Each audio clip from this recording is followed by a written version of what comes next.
Let's take a look at healthy actions or activities.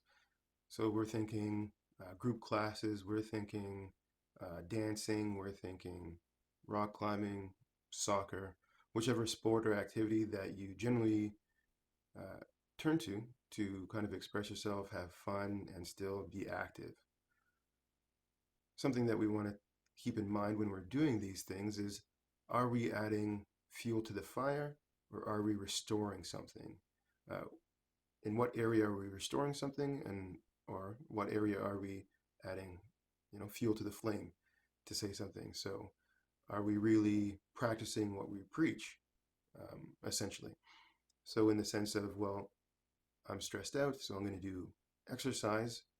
Are we just bringing more stress to the body, or are we saying, well, you know what, I'm going to, because I'm stressed out, do some yoga, and this will calm myself, do some breathing, which will calm myself, which is more restorative.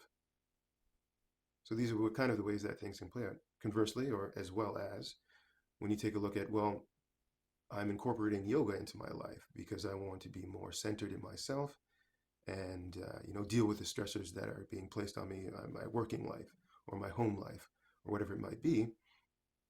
You can't use it as a compensation, right? You can't use it as a band-aid. You can't be like, well, I'm doing my deep breathing in the morning and doing my yoga 3 or 4 times a week, therefore I am at peace and I am calm. No, you kind of have to make some more changes. You have to incorporate the aspects of what yoga is into your way of living. We have to take more from it than just the action. Although this may seemingly represent that you are doing the action, your idea is that, wow, you know what? I really need this great thing, yoga. Why is it so great? The symbol of what it is powerful. So you're drawn to it. This is amazing. This is good work.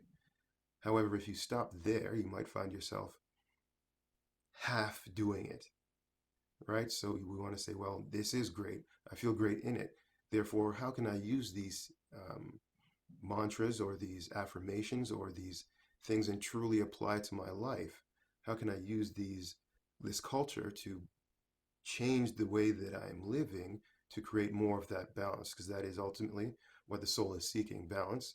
And this is how you perceive you can get it, right? I find that if we only half do it, we end up creating a greater compensation, which generally leads people to become injured because they're overdoing that action. They constantly need more and more of this thing. But we can say, if we were actually satisfying that balance, we wouldn't continually need to consume great amounts of this new thing. We'd actually be more at peace, consume less, and understand the power of the thing. Fully transition from the action to the lifestyle, if you will, and therefore appreciating it greater for what it is, maybe internalizing it and becoming more of an advocate for this great lifestyle change that we've achieved through this way of action. Yoga is just an example. It could be anything, really, but I find it more prevalent in that kind of area, more easy to see. All right. Thank you very much.